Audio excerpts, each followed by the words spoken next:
আসসালামু আলাইকুম। আজকে এই গল্পটা একটা ছোট্ট বাচ্চা মেয়ে। একবার এক গ্রামে এক ছোট্ট বাচ্চা মেয়ে ছিল, যে প্রচুর পরিমাণে রাগ হতো। তার যখনই রাগ হতো তখনই সে প্রচুর পরিমাণে ভাঙচুর করত। বাসার বিভিন্ন দামি দামি আসবাবপত্র সে ভেঙে ফেলতো তার রাগের মাথায় এসে।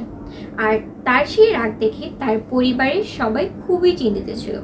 বিভিন্নভাবে তার রাগকে বা তাকে বোঝাবার চেষ্টা করলেও কেউই তাকে বোঝাতে পারছিল না। আর এই নিয়ে সবাই যখন প্রচুর পরিমাণে চিন্তিত হচ্ছিল, একদিন তার মা তার গৃহশিক্ষকের সাথে কথা বলল। তার মেয়ের রাগের ব্যাপারটি তাকে বুঝে বোঝাবার চেষ্টা করলো।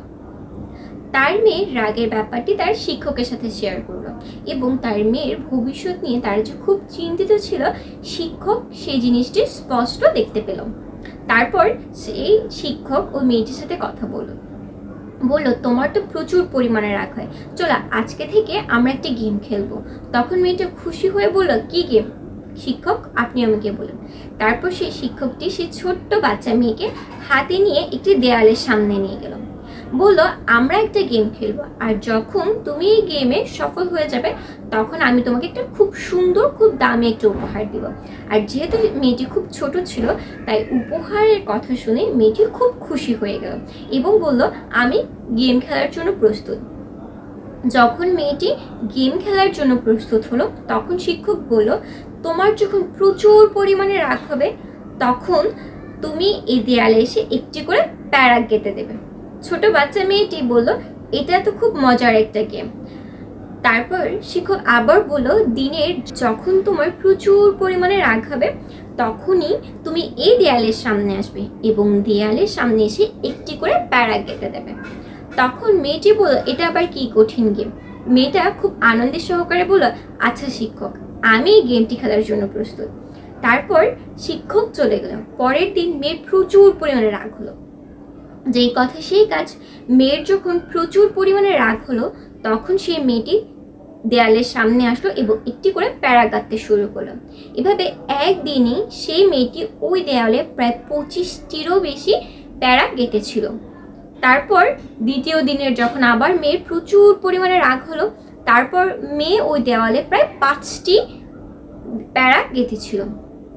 তৃতীয় দিন যখন মেয়ের খুব রাগ হলো, তখন মেয়ে বলল, বারবার রাগের সময় সে দেওয়ালে গিয়ে প্যারা কেটে দেওয়া খুবই কষ্টজনক একটা কাজ, যার কারণে সে নিজ থেকেই সে নিজের রাগটাকে কমিয়ে আনার চেষ্টা করলো এবং তৃতীয় দিনে সে মাত্র 3টে প্যারা কাটলো।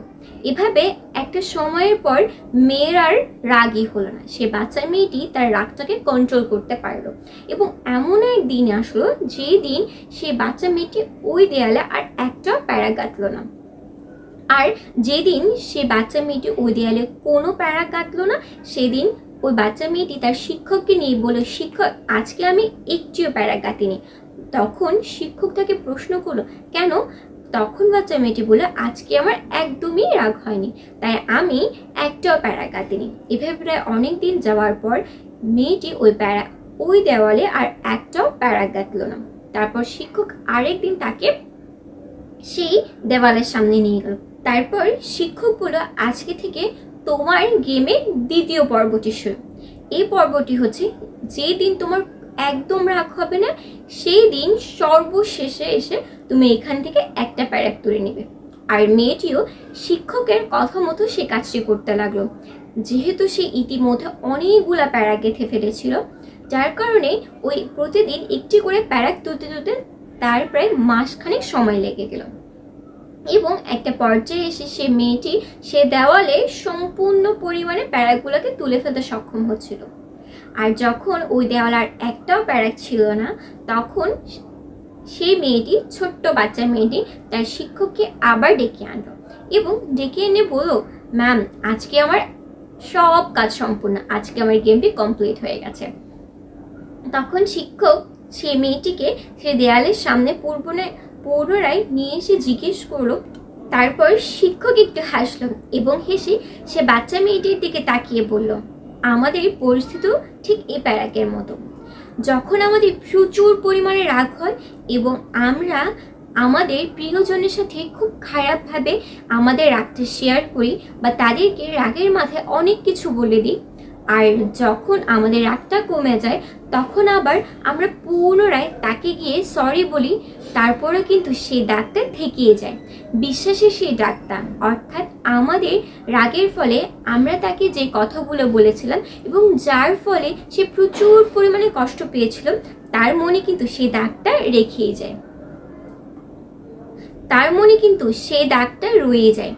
তার জন্য আমাদের সবসময় এমনভাবে চলতে হবে যাতে কখনোই আমরা মানুষের সাথে রাগের মাথায় বা কাউকে ছোট করে কোনো কথা না বলি।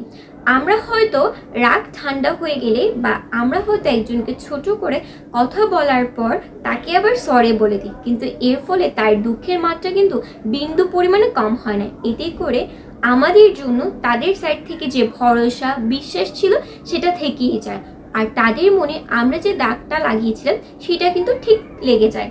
আর এটা শুনে সে বাচ্চা মেয়েটি তার ভুল বুঝতে পারলো আর দৌড়ে গিয়ে তার মাকে জড়িয়ে ধরে প্রচুর পরিমাণে কান্না করলো, তার ভুলটি বুঝতে পেরে প্রচুর পরিমাণে সরি বললো। তার মা তার সে রাগ কমে যাওয়া দেখে খুব খুশি হলো। আর এভাবেই ছোট্ট মেয়েটির রাগ কন্ট্রোলে চলে আসলো। ধন্যবাদ ভিডিওটি দেখার জন্য।